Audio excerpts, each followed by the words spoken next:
Trump vient de perdre là où il ne devait jamais perdre. Pendant des années, le Texas a été présenté comme un verrou. Rouge, solide, prévisible, et pourtant ce week-end, quelque chose a craqué. Pas dans une grande élection nationale, pas sous les projecteurs habituels, mais dans une élection locale que personne n'était censé regarder. Sauf que le résultat raconte une histoire beaucoup plus grande. Un district que Trump avait gagné avec 17 points bascule. Un candidat qu'il avait publiquement soutenu est balayé. Et soudain, la réaction de Trump n'est pas la colère ni la contre-attaque, mais le déni pur et simple. Pourquoi ça vous concerne directement? Parce que quand un système commence à céder là où il se croyait en sécurité, les conséquences ne restent jamais locales. Ce genre de fissure, soit elle se referme vite, soit elle s'étend. Et ce qui rend cette défaite différente, ce n'est pas seulement le score, c'est ce qu'elle révèle sur ce qui est en train de changer, silencieusement, sous la surface. Mais voici la vraie question. Comment un tel retournement a-t-il été possible? Là, précisément. Ce qui s'est passé ici n'est pas un accident isolé. Les faits sont précis, mais volontairement discrets. Samedi, lors d'une élection spéciale pour le Sénat du Texas, dans le district numéro 9, une zone de Fort Worth, le candidat démocrate l'emporte dans un territoire que Donald Trump avait gagné avec 17 points. Le siège n'avait pas basculé depuis 1991. Les républicains MAGA avaient pourtant misé lourd, plus de 2,5 millions de dollars de plus que leur adversaire. Et malgré cela, l'écart final n'est pas serré. Il est net. 14 points. Mais voici le point clé. Ce n'est pas seulement une victoire démocrate, c'est une surperformance massive, estimée à plus de 30 points par rapport aux résultats précédents. Et elle s'est produite dans un contexte où Trump avait personnellement soutenu la candidate perdante, publiquement, à plusieurs reprises, jusqu'au jour même du vote. Alors, posez-vous cette question simple mais dérangeante. Si ce genre de bascule peut arriver ici, dans ce type de district, qu'est-ce que ça dit du reste de la carte électorale? Le signal devient plus clair quand on regarde la réaction. Fait vérifiable, interrogé après la défaite, Donald Trump déclare face caméra « I don't know, I didn't hear about it », puis ajoute qu'il n'est pas impliqué et que c'est une course locale au Texas. Ces mots existent, ils sont enregistrés, mais voilà le détail qui change tout. La veille et le jour même de l'élection, Trump avait publié des messages appelant explicitement à voter pour la candidate républicaine du district 9, la qualifiant de phenomenal candidate, de true MAGA warrior, et affirmant lui donner son complete and total endorsement. Fait contre fait. D'un côté, une défaite nette dans un district qu'il avait gagné largement. De l'autre, une tentative immédiate de se détacher du résultat. L'inférence est simple mais lourde. Quand une victoire survient, l'endorsement est mis en avant. Quand une défaite surgit, elle devient soudain inconnue. Et remarquez ce qui manque. Il ne nie pas avoir soutenu la candidate. Il ne conteste pas le score. Il ne remet pas en cause le résultat. Il fait autre chose. Il se retire du cadre. Et c'est précisément là que l'histoire commence à s'accélérer. Et maintenant, regardez comment la situation monte d'un cran. Ce type de défaite n'est pas censé arriver dans une élection spéciale locale. Historiquement, ces scrutins favorisent presque toujours le camp le plus mobilisé, le plus discipliné. Ici, ce camp, c'était celui de Trump, district favorable, financement supérieur, appareil républicain aligné. Et pourtant, le résultat va dans l'autre sens, avec une marge qui ne laisse aucune ambiguïté. Ce n'est pas sans précédent, mais c'est rarement assumé aussi vite. Dans le passé, quand des bastions commencent à céder, les partis parlent d'anomalies, de circonstances particulières. Ici, on observe autre chose, une normalisation rapide de l'idée que perdre dans un district pro-Trump peut arriver et que ce n'est pas grave. C'est là que le basculement devient systémique, parce que ce qui était autrefois un choc devient un bruit de fond, une défaite locale, puis une autre, puis une explication qui se répète. Et à force, l'exception devient un motif. Ce qui devait rester impensable commence à s'intégrer dans le paysage politique. Mais voici la partie que beaucoup sous-estiment. Cette défaite ne reste pas confinée à un seul siège. Elle change les calculs, les discours et surtout le comportement de ceux qui regardent les chiffres de très près. Le deuxième choc arrive quand on regarde qui a réellement fait basculer l'élection. Fait établi dans le contenu, ce ne sont pas seulement les électeurs démocrates, ce sont aussi des indépendants et même des républicains qui ont voté pour le candidat démocrate, un travailleur syndiqué axé sur les droits des travailleurs et le coût de la vie. Pendant ce temps, la candidate soutenue par Trump a centré sa campagne sur les thèmes de guerre culturelle. Les messages étaient clairs, les priorités aussi. Et le contraste n'a pas été théorique, il s'est matérialisé dans les urnes. Voici la contradiction centrale. Les républicains MAGA ont dépensé plus de 2,5 millions de dollars de plus.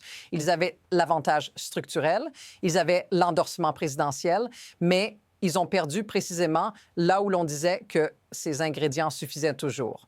Ce détail change la lecture complète de la défaite. Ce n'est plus seulement une question de mobilisation. C'est une question de résonance. Et maintenant, observez ce déplacement silencieux. Quand des électeurs traversent les lignes dans un district historiquement verrouillé, ce n'est pas un vote de colère, c'est un vote de rupture. Et ce type de rupture ne disparaît pas au scrutin suivant. Il laisse une trace. La question devient alors inévitable. Si ce message a fonctionné ici, combien d'autres districts commencent à écouter la même chose? Puis tout s'enchaîne très vite. Premier développement. Après cette défaite au Texas, Donald Trump est de nouveau interrogé, cette fois sur une autre course majeure dans l'État, celle pour le Sénat des États-Unis. Et là, changement de ton. Il ne donne plus de nom. Il hésite. Il explique qu'il est ami avec tous, que ses décisions sont difficiles et que l'annonce viendra bientôt. Fait simple, l'assurance a disparu. Deuxième développement. En parallèle, du côté démocrate, les images montrent l'inverse. Des salles pleines, des rassemblements à forte énergie, James Talarico parlant dans des comtés gagnés par Trump, Jasmine Crockett annonçant sa candidature devant des foules importantes. Des discours centrés sur le coût de la vie, les écoles, les hôpitaux, la sécurité quotidienne. La dynamique visuelle est claire. Elle ne passe pas par des communiqués, mais par des salles remplies. Troisième élément, plus institutionnel, mais tout aussi critique, une autre élection spéciale envoie un démocrate supplémentaire à la Chambre des représentants. Christian Meny est élu après des mois de retard, réduisant la majorité républicaine à une marge d'une seule voix, 218 contre 214. Une seule. Tout arrive en même temps, doute en haut, énergie en bas, pression au centre, et à ce stade, une seule question compte vraiment. Que se passe-t-il si cela continue? À ce stade, l'histoire cesse d'être abstraite. Parce que derrière ces chiffres, ces districts, ces marges, il y a des effets très concrets. Si vous vivez dans un État comme le Texas, ce type de bascule décide qui parle de votre salaire, de votre loyer, de votre hôpital local. Dans le district 9, le candidat victorieux a centré son message sur l'accessibilité financière et les droits des travailleurs.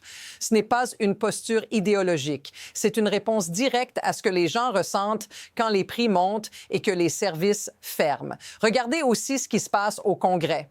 Avec l'élection de Christian Meny, la majorité républicaine tombe à une voix, une seule absence, une seule fracture interne. Et soudain, des décisions qui semblaient être automatiques deviennent fragiles. Budget, loi, blocage, tout ralentit, tout devient plus instable. Et cette instabilité, ce n'est pas Washington qui l'a subie en premier, ce sont les gens ordinaires. Si cette sensation vous est familière, si vous avez l'impression que les choses deviennent imprévisibles sans jamais s'améliorer vraiment, dites-le dans les commentaires, parce que ce malaise n'est pas isolé.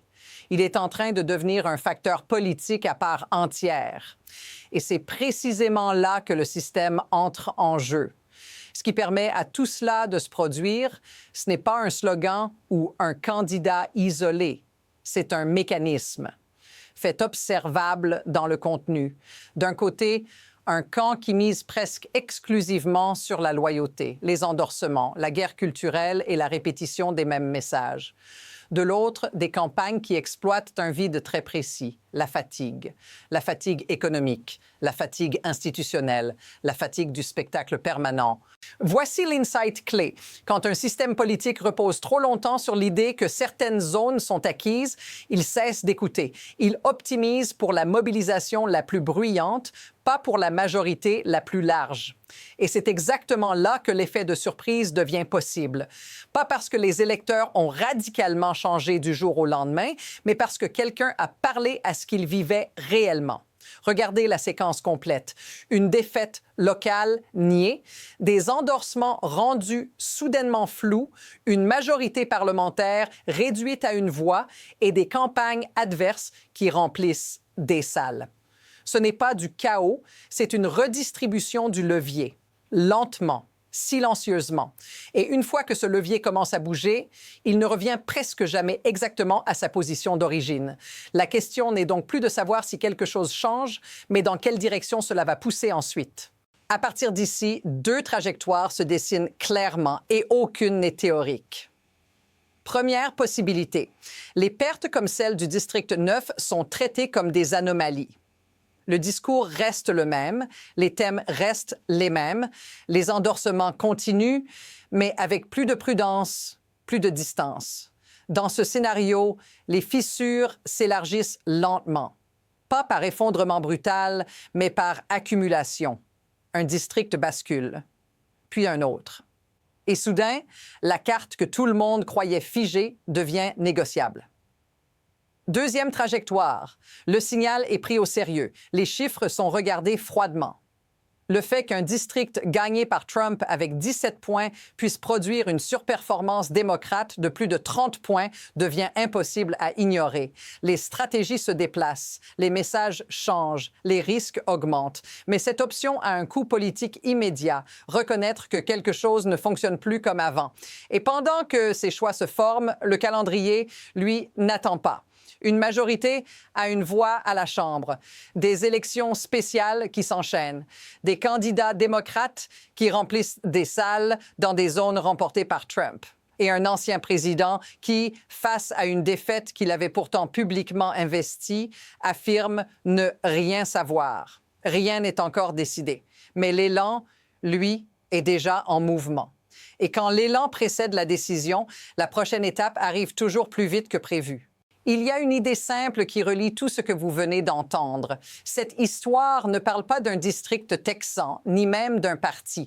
Elle parle de ce moment précis où un pouvoir découvre que ses certitudes ne produisent plus les mêmes résultats. Le fait est clair, un siège tenu depuis des décennies bascule. Un endorsement autrefois présenté comme décisif devient un fardeau silencieux et une majorité nationale se réduit à une seule voix. Pris séparément, ce sont des événements. Pris ensemble, c'est un signal. Voici la reformulation essentielle. Ce n'est pas que le Texas devient soudainement bleu, c'est que le rouge n'est plus automatique. Et quand l'automatisme disparaît, chaque élection devient un test réel, pas un rituel. C'est là que le paysage change, non pas par slogan, mais par friction. La boucle reste ouverte. D'autres élections arrivent. D'autres districts vont être mis à l'épreuve. Et la question n'est plus « est-ce que cela peut arriver ?», mais « où sera la prochaine fissure ?» Si vous voulez suivre ce basculement pendant qu'il se forme, avant qu'il ne devienne évident pour tout le monde, abonnez-vous. Parce que la suite de cette histoire ne se racontera pas après coup. Elle est déjà en train de s'écrire.